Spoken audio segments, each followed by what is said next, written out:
Bonjour chers élèves, aujourd'hui on va faire la suite de la leçon sur les moyens de caractérisation.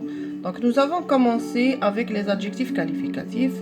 Nous sommes arrêtés bien sûr à quel niveau? Donc nous sommes arrêtés au niveau des adjectifs composés. Donc l'accord des adjectifs composés.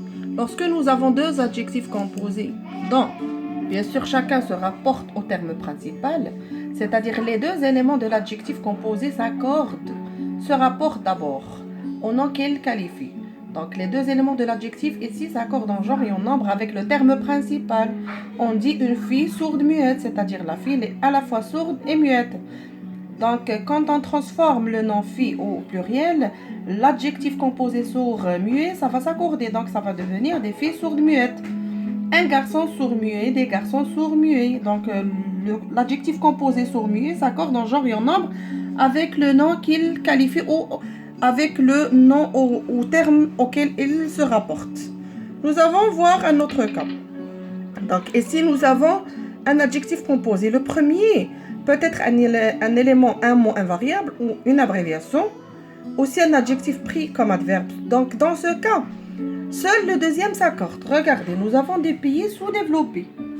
Donc, sous, c'est un mot invariable. Donc, qu'est-ce qu'on va accorder? On va accorder le deuxième. L'adjectif développé va s'accorder en genre et en nombre avec des pays, avec le nom auquel il se rapporte. Des médicaments anti-allergiques. Donc, ici, qu'est-ce qu'on va accorder? Bien sûr, on ne va pas accorder anti, mais on va accorder allergique. Donc, l'adjectif allergique va s'accorder en genre et en nombre avec des médicaments. Donc, ce sont deux cas où on doit faire attention. Maintenant, on va faire une application.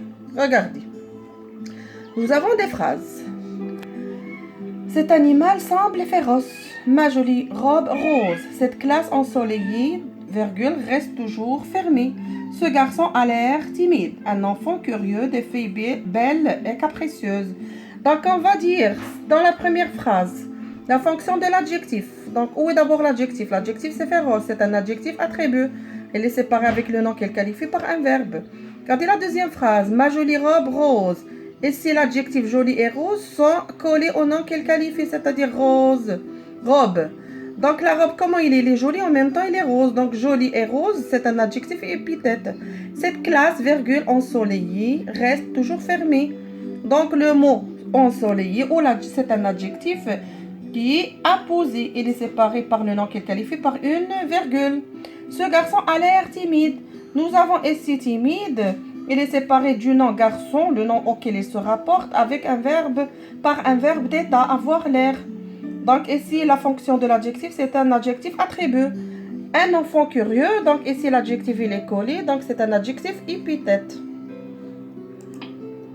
On va maintenant voir la deuxième partie qui est le complément du nom.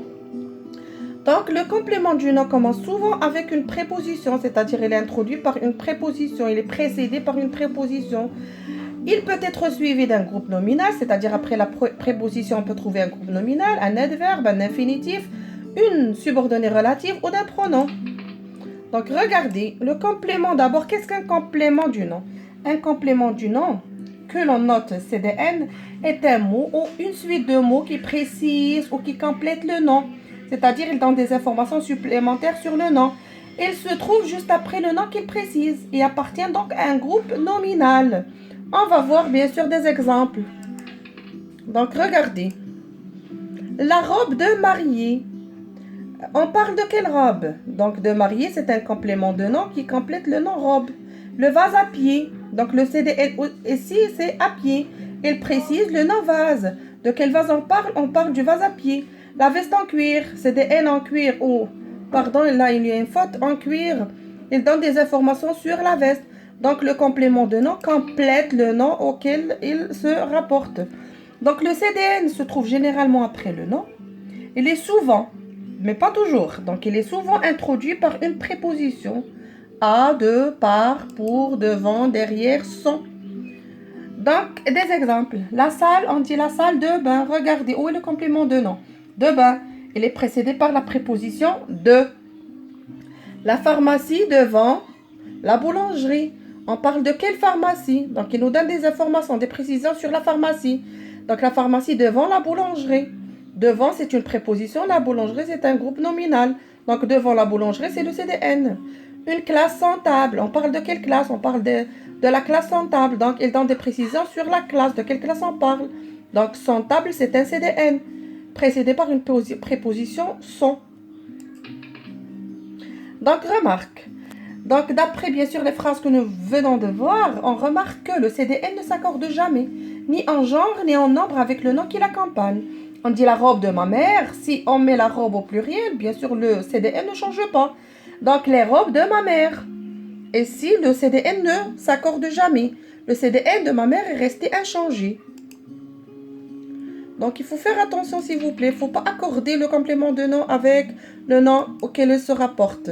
Une application. Donc, trouve le CDN dans les phrases suivantes. Le cartable de ma petite nièce est joli.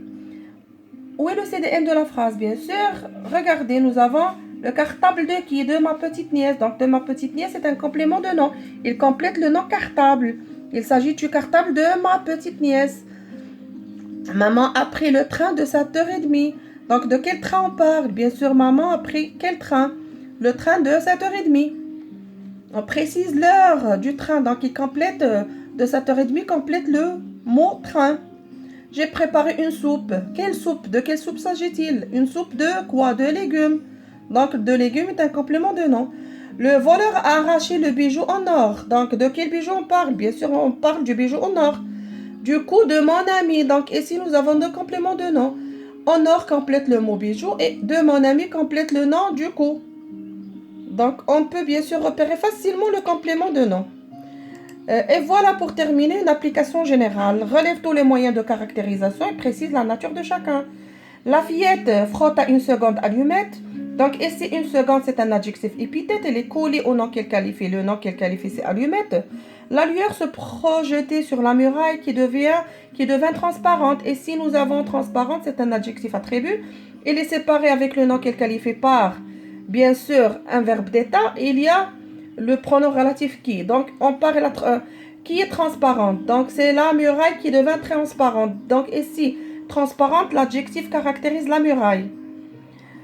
Qui devint transparente, bien sûr, c'est une relative, c'est une proposition relative qui complète le mot muraille. Derrière la table était mise. Elle était couverte d'une belle nappe blanche. Donc, ici, belle nappe, belle et blanc, ce sont des adjectifs épithètes, pardon. Ils sont collés au nom qu'ils qualifient, nappe. Donc, comment elle est la nappe? Elle est belle et blanche, sur laquelle brillait une superbe vaisselle de porcelaine. Superbe, c'est un adjectif épithète. De porcelaine, c'est un complément de nom. Il complète la vaisselle. Comment elle est cette vaisselle? Elle est, bien sûr, de quoi elle est fabriquée? Elle est fabriquée de porcelaine. Au milieu, c'est une magnifique oie rôtie. Donc, magnifique, c'est un adjectif épithète. Rôti aussi est un adjectif épithète qui est collé au nom oie, qui était entouré de compote de pommes. Qui était entouré, c'est une proposition relative. C'est une relative qui complète le mot oie. Donc, cette oie rôtie était entourée de compote de pommes. De pommes, c'est un complément de nom.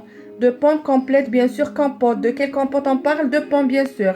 Et la phrase ici qui était entourée de compote de pommes, c'est une relative qui complète aussi. C'est un moyen de caractérisation aussi. Donc, on va le voir ultérieurement dans une prochaine leçon.